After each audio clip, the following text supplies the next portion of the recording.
Seperti apa sih Tugu Jogja gitu kan? Ya, kalau malam saya lihat orang banyak bergerombol di sini. Kalau Tugu itu setahu saya juga termasuk sudah semacam simbol ya, sudah terkenalnya Jogja.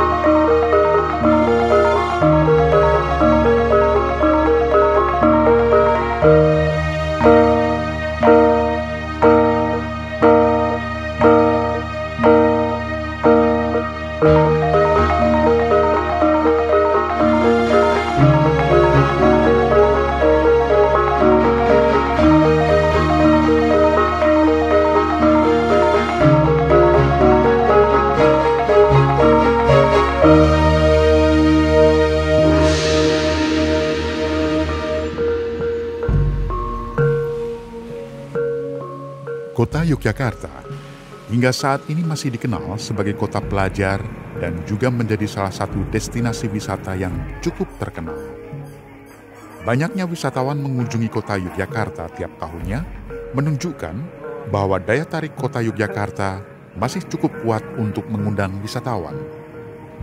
Hal ini tidak lepas dari masih begitu banyaknya objek wisata yang bisa dikunjungi di kota Yogyakarta, baik wisata alam maupun wisata sejarah. Salah satu tempat yang menjadi ikon kota Yogyakarta adalah Tugu, atau yang lebih dikenal sebagai Tugu Palputih, merupakan penanda batas utara kota tua Yogyakarta dan menjadi bagian arsitektur kota Yogyakarta. Kota Jogja itu dibagi menjadi 3 wilayah kebudayaan. Yang pertama adalah daerah selatan itu kota kuno, di mana dulu Mataram zaman Sutowijoyo itu ada di sana. Kemudian di tengahnya ada kota kerajaan yang saat ini berjalan. Yang sampingnya sebelah timur, sisi utara sampai dengan Gajah Mada itu menjadi kota lama. Kota yang penuh dengan bangunan-bangunan zaman Belanda. Dalam arsitektur itu ada 3 hal yang harus diperhatikan, yaitu ada fungsi, ada bentuk, dan di balik fungsi dan bentuk itu ada makna. Sejarah dan filosofi kota Jogja adalah makna yang harus dijaga. Yang namanya Raja Jawa, terutama Raja Yogyakarta ini sebenarnya masih sadar atau tidak itu mewarisi tradisi Jawa kuno dulu. Apa yang menjadi konsepnya itu, bahwa raja itu harus menjadi cakrawartin. Itu artinya, itu raja itu harus bisa melingkupi lingkaran alam semesta ini. Nah, untuk bisa menjadi seorang cakrawartin, itu dia itu harus bisa berlaku 2 macam, yaitu yang pertama, itu dia itu sebagai Bumipati, dan yang kedua itu sebagai Prajapati. Bumipati itu artinya dia itu menjadi apa? Menjadi suami dari bumi, karena kata pati itu berarti adalah suami. Artinya dia melindungi alam semesta ini.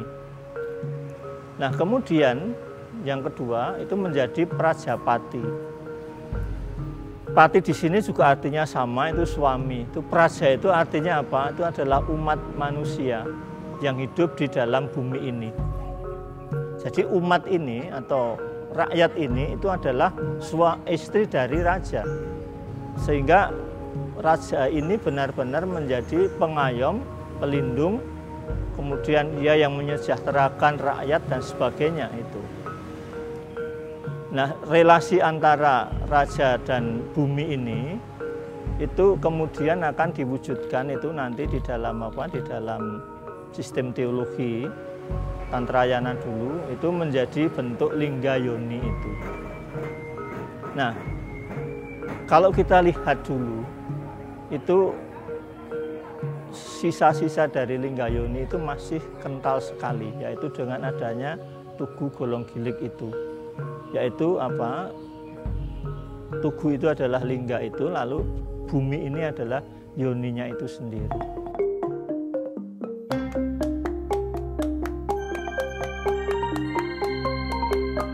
Tugu Palputih atau The Waitepal itu sebenarnya adalah tugu kedua, karena tugu pertama yang bernama Tugu Golonggilik itu pernah ada di zaman Sri Sultan Hamengkubuwono ke-6 yang hancur pada waktu itu karena gempa. Kemudian selama 22 tahun bangunan yang runtuh tersebut terbengkalai begitu saja karena ketiadaan dana, dan kemudian pada masa Sri Sultan Hamengkubuwono ke-7 baru kemudian dibangun lagi tugu yang kita kenal sekarang, Tugu Palputih. Pada tahun 1889, keadaan Tugu benar-benar berubah.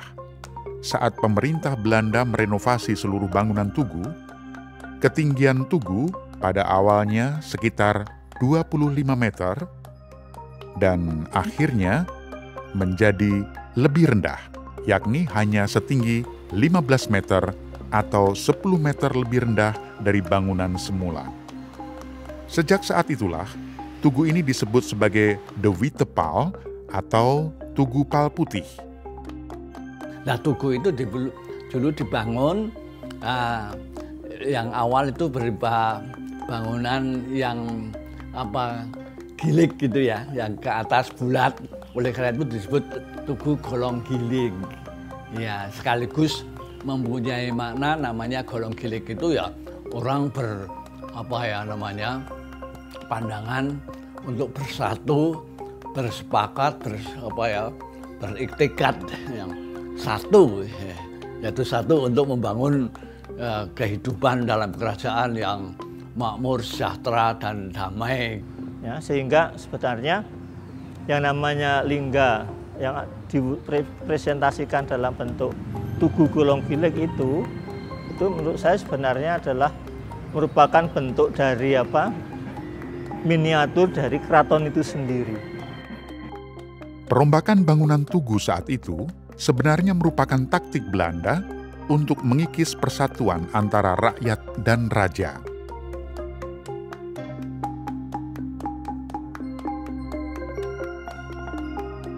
Zaman Belanda sih kemudian dipotong lagi garis itu dengan rel kereta api. Ya ini politis banget nih. Zamannya siapa? Daendels ya. Itu kan dibuat rel kereta api memotong pandangan raja ke tugu itu.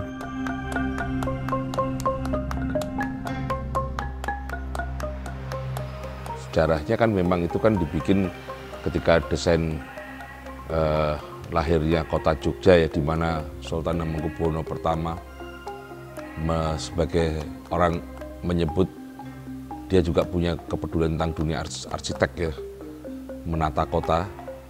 Kalau yang pernah saya baca dari Babat Giyanti ya, ketika menjadi Surakarta dan Ngayogyakarta, salah satu kelebihan Hamengkubuwono pertama itu menata kota yang sangat sadar tentang hubungan antara alam dan manusia. Kemudian muncul garis imajiner. Garis imajiner itu adalah dari Laut Selatan atau Segoro Kidul ke Puncak Merapi. Itu betul-betul lurus kalau dilihat dari Parangkusumo. Tapi imajiner, karena ini garisnya itu tidak betul-betul ada. Ya, tapi lurus, benar-benar lurus kalau sampai sini, Puncak Merapi. Nah, kemudian garis filosofi itu antara Panggung Krapyak ke Keraton, ya, dan dari Keraton ke Tugu. Ini betul-betul lurus, maka disebut sebagai garis filosofi. Nah, maknanya garis filosofi ini sebetulnya adalah sangkan paraning dumadi manunggaling kawula Gusti. Artinya sangkan itu dari Panggung Krapyak ke Keraton, itu sangkan. Paran itu dari Tugu ke Keraton, itu paran. Nah, ini sebetulnya terjemahan dari Inna lillahi wa inna ilaihi roji'un. Falsafahnya begitu. dari mana mau kemana? Nah, semuanya kembali kepada Yang Maha Kuasa, Allah Subhanahu wa Ta'ala. Tetapi ya itu karena pemerintah kolonial ini tidak pernah mempelajari konsep dari sistem kerajawian Jawa, maka kemudian Tugu itu dibayangkan sebagai apa? Sebagai lambang kerajaan, lalu tugunya itu kan seperti apa? Representasi mahkota raja itu seperti mahkota raja begitu. Jadi itu sudah apa ya? Menurut saya sudah persepsi yang sangat jauh. Nah, sejak itu memang fungsi dari tugunya itu lalu berkembang bersifat multifungsi. Tidak tadi yang bersifat dari keraton tadi, yang bersifat filosofis itu saja dan tata ruang, tapi kemudian ya karena itu menjadi lambang kota ya lalu mempunyai fungsi-fungsi yang bersifat tadi sosial, kultural, yang tadinya bersifat ya politis ya.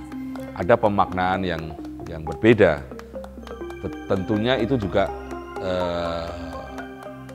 karena zaman juga berubah, sangat dinamis sampai pada tahun-tahun ini yang lebih kita sebut kekinian, itu pun juga maknanya bisa berubah. Tetapi bagaimana ketika dalam era modern ini Tugu di Jogja itu bisa dimaknai sebagai satu trademark dari kota Jogja itu.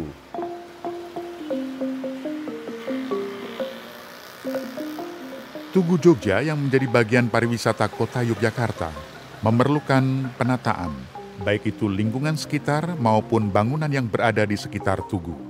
Sebetulnya secara arsitektur kota, Tugu dan Sumbu Imajiner itu sudah dicoba untuk dijaga supaya monumentalisme dari Tugu itu tetap terjaga, antara lain dengan menjaga ketinggian bangunan di sekitar poros, ya terutama di Jalan Ayani, Malioboro, Mangkubumi sampai ke utara.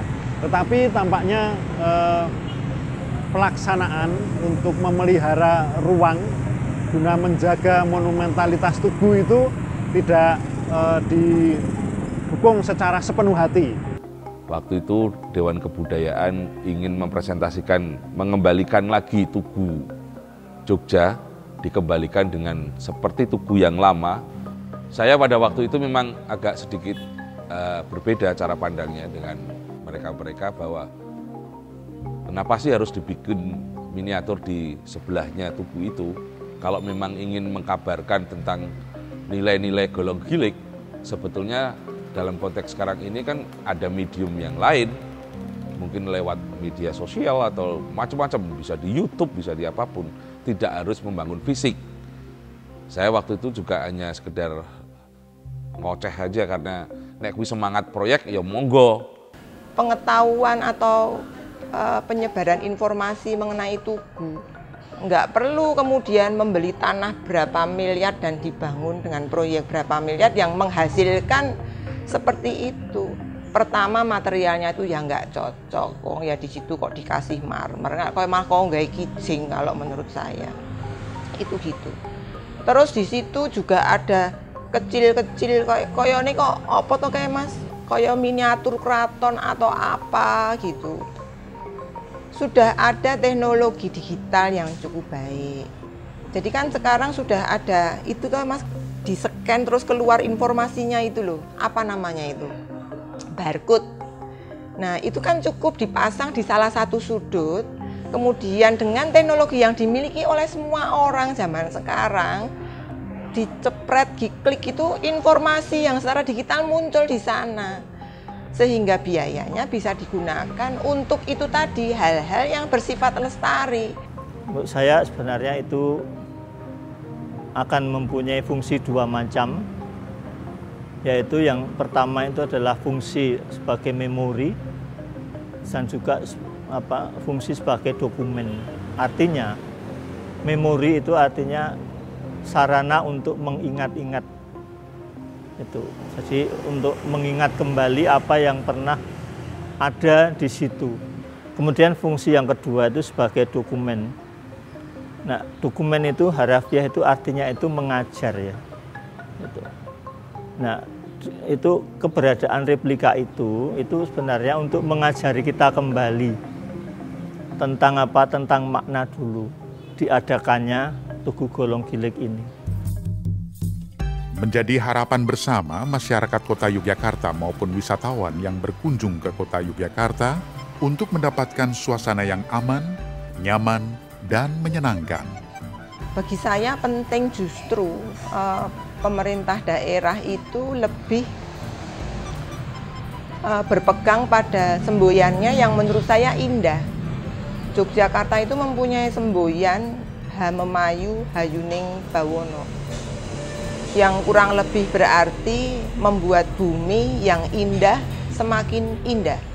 Maka ke depan lingkungan sekitar Tugu itu perlu dibangun sebuah lingkungan tata ruang yang tadi bisa menimbulkan selain rasa kebanggaan tapi rasa ketentraman, kenyamanan kehidupan. Namanya aja situs ya, menjadi situs itu harus dijaga betul. Sekarang orang pada tongkrongan, bahkan tempo hari ada bully ngecat segala macam di situ, yang kenapa kok tidak dihormati? Karena itu brand juga sebetulnya. Tapi itulah resiko, menurut saya resiko. Ya kita harus menerima. Alangkah idealnya kalau kita juga memikirkan, tapi carikan solusi yang lebih soft gitu. Tapi kita tidak bisa memungkiri ini sebuah peradaban baru yang harus kita terima. Memaknai Golong Gilig itu juga sudah lain caranya. Penataan lingkungan di sekitar Tugu yang semrawut itu sebetulnya tidak bisa lepas dari dampak budaya yang akhirnya mendatangkan pariwisata. Kabel-kabel yang di atas sebaiknya memang itu harus ditata ulang, dibuat kabel di bawah tanah. Tetapi program jangka panjangnya, usulan dari ini memang akan kita nanti bicarakan, kita rapatkan sehingga kabel-kabel itu semua bisa ada di bawah tanah. Karena memang kabel di atas itu banyak mengganggu dan risikonya sangat tinggi. Memang persoalan yang tidak mudah karena Jogja dianggap terlalu sempit tempatnya atau areanya, sehingga kegiatan ekonomi itu lalu mau tidak mau berada di pusat kota, lalu sering bertabrakan dengan kepentingan-kepentingan seperti memelihara monumentalitas Tugu itu. Dan ini memang ada konflik ya, terutama yang satu atas nama ekonomi, yang satu atas nama arsitektur, kemudian atas nama sejarah dan sebagainya. Maka sebetulnya dibutuhkan satu ketegasan, satu visi yang kuat ke depan. Kota Jogja harus maju secara ekonomi juga, tetapi Kota Jogja itu mempunyai satu sejarah, mempunyai satu identitas yang mestinya harus dipelihara, terutama di bidang arsitektur, supaya daya tarik Jogja tetap bisa dipertahankan, tidak justru dirusak oleh fasilitas-fasilitas yang seolah-olah ingin menarik atau meningkatkan daya tarik Kota Jogja, tetapi secara tidak disadari itu justru menghancurkan keunikan sebagai daya tarik Kota Jogja itu sendiri.